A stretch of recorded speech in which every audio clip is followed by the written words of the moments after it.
And we start with the most talked about topic of the week.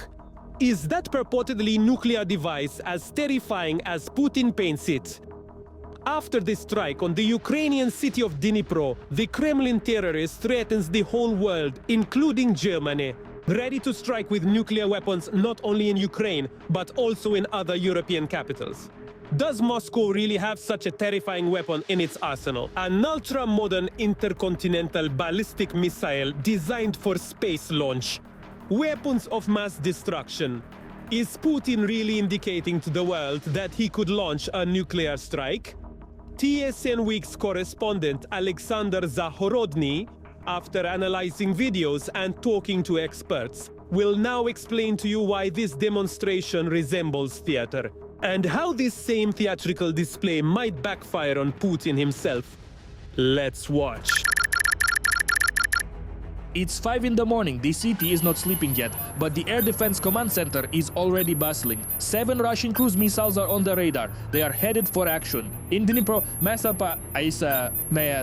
they aim at the homes of peaceful residents. Another target appears on the screen, significantly faster than all the others, a supersonic dagger. The air defense systems lock onto enemy missiles to destroy them while they're still approaching the city. And suddenly, another appears on the screens. The speed is abnormally high, over 10 Mach, that's 10 times faster than the speed of sound. Most importantly, the object unexpectedly splits into 6 warheads. Impact. Hello. Yes, I need the briefing. We do not comment on the ballistic missile strike on A Yuzhmash. cheap performance by Foreign Ministry spokesperson Maria Zakharova. This is how Masha warms up the audience for Putin. He appears on the air without warning. This half-alive corpse. Why half-alive? I'll tell you a He bit. much later spouts another round of nonsense about Russia's military greatness. With great drama announces, Russia has attacked Ukraine with a new strategic missile. No, tam paraich. In combat conditions, a test was conducted for one of Russia's newest medium-range missile systems. In this instance, it involved a ballistic missile with non-nuclear hypersonic capability. Our missile operators have named it Oreshnik. Specialist in armaments, Sergei Zgurovich points out that Putin could have named the missile anything in his address. The missile has been called Rubesh for many years. It's actually a deep modification of an old Soviet missile, the Pioneer.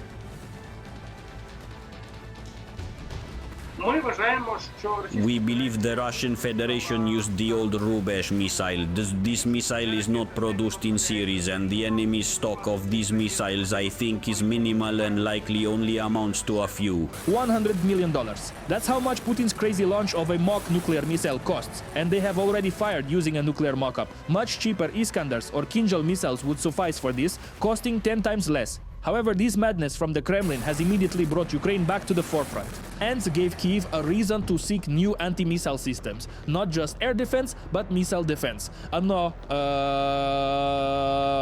За моїм завданням міністр оборони України. At my direction, the Minister of Defense of Ukraine is already holding meetings with our partners regarding new air defense systems, specifically those capable of protecting lives from new threats.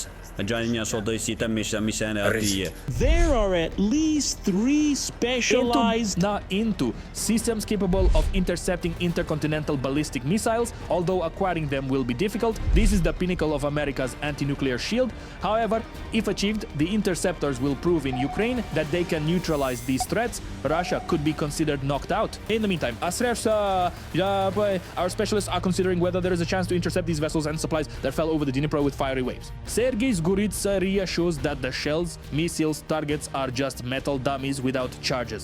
Besides, the Russians have very few of such missiles. Overall, it's all a demonstration of Kremlin's desperation, says military expert Ivan Stupak. This is an act of desperation, an attempt to counter the strikes by Attack-MS and Storm Shadows, including against the Northern Army headquarters. And of course, it's a reaction to the Ukrainian missile program.